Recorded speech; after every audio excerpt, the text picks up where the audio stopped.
안녕하십니까. 탈세자리 김 대표. 오쌤입니다. 오랜만에 예. 늦게 와서 죄송합니다. 너무 오랜만에 찾아뵙는 것 같고, 근데 뭐 저희도 다 이유가 있었잖아요. 네, 일단은 뭐 제가 3월에 2월에 출산을 하고, 네, 제가 4월에 또 출산을 했고, 그래서 뭐 등려 네. 축하드립니다. 그 아들 낳고 싶다고 하셨는데 아니죠. 네. 코로나도 겹쳤고, 뭐 또 집에 신생아도 있고, 또 아기 봐주시는 또 부모님도 계셔가지고 맞습니다. 저희가 그 대외적인 활동을 아예 그냥 멈췄고, 이제 이제 백신은 좀 맞았고, 네. 저는 이제 어떻게 되시는지 좀 지켜보고 있고. 늙어서 맞았고. 자, 오늘은 네. 그 증여, 가족 간 현금 증여에 대해서 알아보려고 합니다. 맞아요. 그 증여인데 이게 뭐 부동산, 뭐 주택을 뭐 자녀한테 준다든지, 농지, 뭐 땅, 임야 이런 걸 준다든지 하는 경우는 뭐 당연히 명의가 이전되니까 세금이 나오는 부분인데, 현금 증여, 그러니까 명의 이전이 없이 부의 무상 이전이 이루어질 수 있는 현금 증여.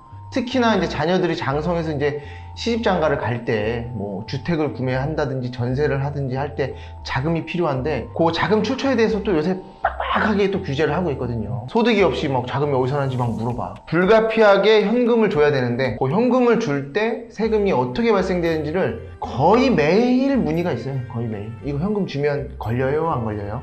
이거 징역세 얼마 나와요? 근데 이거 신고 안 하면 걸려요? 안 걸려요? 막 물어보시는데, 세금이 나오는 구간의 금액의 증여라면 당연히 세금 신고하셔야 되는 게 맞고, 그 리스크는 선택입니다. 걸릴지 안 걸릴지는 아무도 몰라요. 그러니까 실제로 세금이 나오는 금액을 증여해 놓고선 100%안 나올 수 있는 방법이 없을까요? 물어보시는데, 편하게 말씀드리면 범법행위 저지르시고 걸릴지 안 걸릴지까지, 그런 리스크까지 없이 마음 편하게 두 발 뻗고 잘 수 있는 방법은 세상에 없습니다. 일단 먼저 부모가 자녀한테 준다. 흔히 있는 케이스. 그러니까 제가 뭐 이걸 정확한 금액을 알고 있었는데, 네. 차 한 대 정도는 사줄 수 있지 않나 싶어서 넉넉히 5천만 원? 와, 이거 비싼 차 타시나봐요. 아, 그치, 맞아. 저번에 뭐 그 제네시스 이한 차로도 안 보셨지? 그냥 저는 에스턴 마틴? 네. 맞았어요. 네. 네. 5천만 원 맞죠? 네, 맞아요. 네네. 부모가 자녀한테 줄 때 5천. 또 흔히 또 굉장히 효녀들, 자녀가 부모한테 줄 때 5천. 그러니까 직계 좀비 속간에는 5천만 원까지는 징역세가 없어요. 징역세가 없어요. 그걸 말씀드린 거예요. 자녀가 부모한테 차 한 대 정도는 사줄 수 있지 않나. 5천만 원. 아, 예. 뭐 형제 간에 이제 서로 뭐 도움을 줄 수 있잖아요. 뭐 동생이 좀 착하고 마음에 들어. 네, 이제 결혼하는데 형이 돈 좀 많이 모았으니까 좀 줘야지 하고 줄 수 있잖아요. 그 금액은 어디까지일 것 같아요? 2천만 원? 비슷했는데요. 뭐 한 1,000만 원 정도까지만 인정해 주는 1,000만 거고. 네. 적네요. 그러면은 뭐 실제 가족이 아니었는데 이제 결혼해서 며느리 사이가 생길 수 있잖아요. 거기는 얼마 정도까지 될 것 같아요? 2천만 원 정도씩일 것 같은데, 네. 저는 이제 장모님을 잘 만나서 네. 그래도 5억까지 정도는 가능했으면 5억까지? 하는 바람이. 네, 제가 너무 방송을 통해서 뭔가 노리는 수가 있는 거 아니에요? 5억 달라고 쫄르는 1,000만 원까지밖에 안 돼요.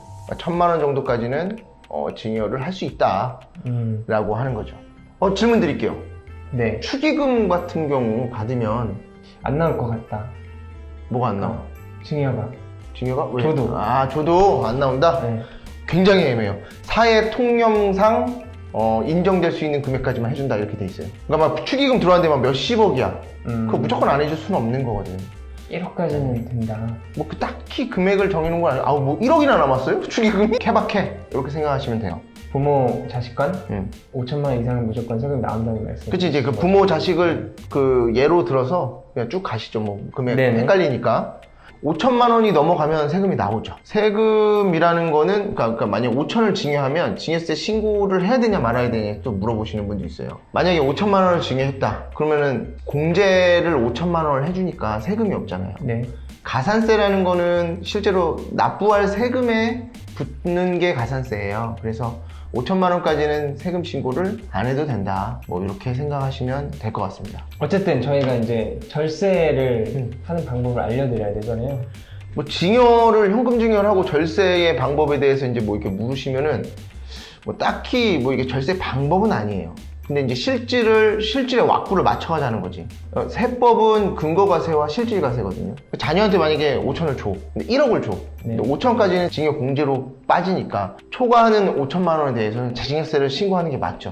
네. 근데 징여라는 거는 뭐 일전에 설명드린 것처럼 부의 무상 이전인데 이 5천만 원을 주는 거를 징여가 아니고 무상으로 주는 게 아니고 빌려준 거다. 빌려준 거라 함은 무이자가 아닌 이자를 지급함이 있어야 돼요. 왜냐면 뭐 특수관계자가 아닌 제3자한테 무이자로 빌려줄 수 있어요. 뭐 회사 직원들한테도 빌려줄 수 있고. 근데 이제 그 친자 간에 직계 종비속 간에는 빌려줬다? 그러면은 다른 재반 정황이 없으면 요거는 그 추정을 해요. 그럼 이 징여가 아님을 납세자가 직접 소명을 해야 돼. 소명을 할 수 있는 방법은 돈을 빌려가는 거에 대해서 소명할 수 있는 방법이 뭘까요? 정기적으로 뭐 연이자든 월이자든 그리고 자금 대여 약정서가 있으면 더 좋을 것 같고. 이자 후불제도 되나요 그러면? 그럼요. 선불도 되고 후불도 되고 그건 약정하기 나름이니까. 대신에 법에서 정해놓은 이자율은 4.6%. 4.6%에 해당하는 이자를 줘야 되는데 뭐 기존에 사전에 징여한 부분이 없다면 그 이자 4.6%에 못 미치는 부분이 또 5천만 원까지는 또 징여세가 없어요. 그러니까 이자율은 사전에 징여했는지 한 게 있는지 없는지에 따른 여부 이게 관련 그거를 근거로 뭐 이자율은 뭐 측정하시면 되는 거고 어쨌든 간에 기본적으로 이자를 지급한 내역이 있어야 돼요. 실제로 뭐 장관 청문회 때 막 그런 경우 봤어요. 제가 어릴 때 본 건데 그 장관 청문회에서 그 자녀가 뭐 4살인데 부동산을 취득을 했더라고. 소득도 없는 미성년자 부동산을 취득을 했냐? 그 자금 출처가 뭐냐? 부모가 준 거밖에 없잖아요. 그럼 징여세 신고했느냐? 탈세 아니냐 했을 때 그 장관이 했던 말 중에 웃긴 게 돈을 빌려줬대요. 4살짜리한테. 그리고 그에 해당하는 이자를 수취를 했다. 그거에 대한 이자 소득도 본인은 신고를 했고. 참 뭐 개탄스럽긴 한데 세법은 아까 말씀드린 것처럼 실질과세, 근거과세, 실질과세, 실질의 왁구를 맞춰놓은 거지. 돈을 빌려주고 이자를 받았다. 세무공무원이 과세권자가 벌 때 이거를 무리하게 이자를 지급한 내역이 있음에도 불구하고 징여다, 부의 무상 이전이었다라고 해서 세금을 때릴 수가 없었던 거지. 그때 당시에는. 지금은 포괄주의로 해가지고 뭐 괘씸하다고 하면 뭐 어떻게든 뭐 가세는 할 수 있긴 한데 이런 방법들은 이게 보편적으로 절세는 아니에요, 사실 이건.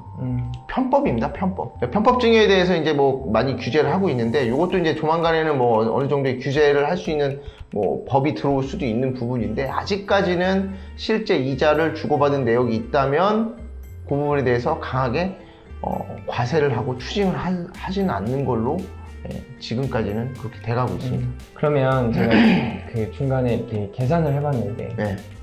오늘 날짜로 5천만 원을 자식한테 줬어요. 한 5년 있다가 또 5천만 원을 또 줬어요. 원래 10년 뒤에 줘야 되는데 네. 걸리면 세금을 내야지. 5천에 대해서는. 빌려준 거다 해서 이자 후불제로. 이자 후불제는 그 보통 이자를 5년 이자 주는 걸로 약정을 하진 않아요. 그래서 연이자로 하지. 근데 그건 이제 저희 계약 당사자들 간의 마음 아닌가요? 그건 안 될 것 같아. 그건 안 되거든. 연이자, 최소 연이자. 연이자. 그럼 어쨌든 그 5년 동안 이자 납입만 하다가 네. 그러면 원금은 안 갚았어요. 네. 그리고 이제 5년이 지났죠? 그럼 그걸 이제 증여로 대체할 수는 있는 거죠. 빌려준 5천만 원을. 빌려준 5천만 원을 징여로 대체할 수 있죠. 네. 10년 후에는. 대체 전까지는 이자 지급한 내역이 있어야 되고 그 이후에는 이거 그때 징여, 그 채무 면제. 당신이 나한테 줘야 될 금전 채권이 뭐 5천이 있는데 그거 내가 탕감해 줄게. 탕감의 이유는 징여.